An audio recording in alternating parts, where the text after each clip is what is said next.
สภาพการดกกรีนแลนด์บันปลายจิตันตั้งคลั่งบรรทบปีสหรัฐอเมริกบันสำหรับจัดบรรจุนิวโยเทียต่อการมูลฐานกองทัพอากาศปีโตฟิก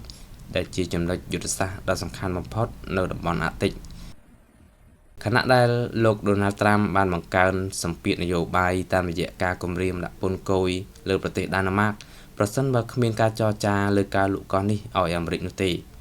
ទង្វើនេះបានធ្វើឲ្យមេដឹកនាំអឺរ៉ុបមានការភ្ញាក់ផ្អើលយ៉ាងខ្លាំងនិងបានចេញមុខបដិសេធភ្លាមៗដោយប្រកាសថាអធិបតេយ្យភាពកោះ Greenland មិនមែនសម្រាប់លក់ឬយកមកដូរជាមួយលុយកាក់ឡើយរួមទាំងបានជំរុញឲ្យអង្គការ NATO បង្កើនវត្តមានការពារក្នុងតំបន់នេះបន្ថែមទៀតបើទោះបីជាបញ្ជាការដ្ឋានការពារដែនអាកាសអាមេរិកខាងជើងបានអះអាងថាការដាក់ពង្រាយយន្តហោះនេះគ្រាន់តែជាផ្នែកមួយនៃផែនការសន្តិសុខជាប្រចាំដែលបានត្រៀមទុកមុនក៏ដោយប៉ុន្តែពេលវេលានៃការបញ្ជូនយោធានេះបានកើតឡើងចំពេលដែលលោកដូណាល់ត្រាំកំពុងប្រើប្រាស់សង្គ្រាមសេដ្ឋកិច្ចដើម្បីដាក់បង្ខំឲ្យមានការជួញដូរទឹកដីនេះមូលហេតុដែលធ្វើឲ្យលោកដូណាល់ត្រាំមានមហិច្ឆតាចង់បានកោះ Greenland ខ្លាំងបែបនេះ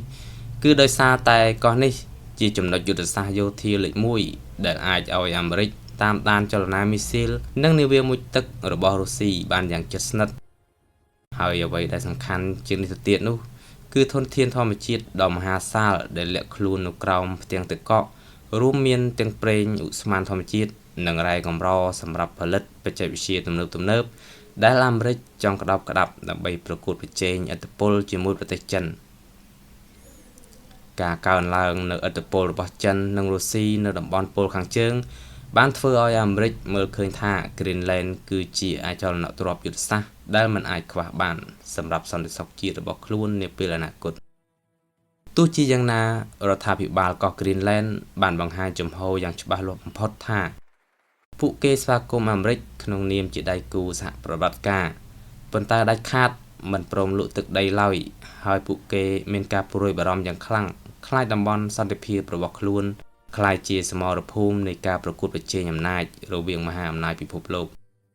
ស្របពេលជាមួយគ្នានេះប្រទេសដាណឺម៉ាកក៏បានពង្រឹងកម្លាំងការពារខ្លួនឯងផងដែរដោយមានការគ្រប់គ្រងពីមេដឹកនាំអឺរ៉ុបផ្សេងទៀតដែលយល់ឃើញថាការគំរាមកំហែងរបស់លោកដូណាល់ត្រាំគឺជាការរំលោភលើច្បាប់អន្តរជាតិនិងសិទ្ធិសម្រេចវាសនាខ្លួនឯងរបស់ប្រជាជនក្នុងតំបន់សរុបមកវិញវិបត្តិកោះ Greenland នាដើមឆ្នាំ2026នេះបានក្លាយជាការសាកល្បងដ៏ធំសម្រាប់ទំនាក់ទំនងរវាងអាមេរិកនិងអឺរ៉ុបដែលមានទាំងការប្រើប្រាស់ឥទ្ធិពលយោធានិងការគៀបសង្កត់ផ្នែកសេដ្ឋកិច្ចដើម្បីដណ្ដើមយកផលប្រយោជន៍ក្នុងតំបន់ទឹកកកភាគខាងជើងនៃពិភពលោកនេះ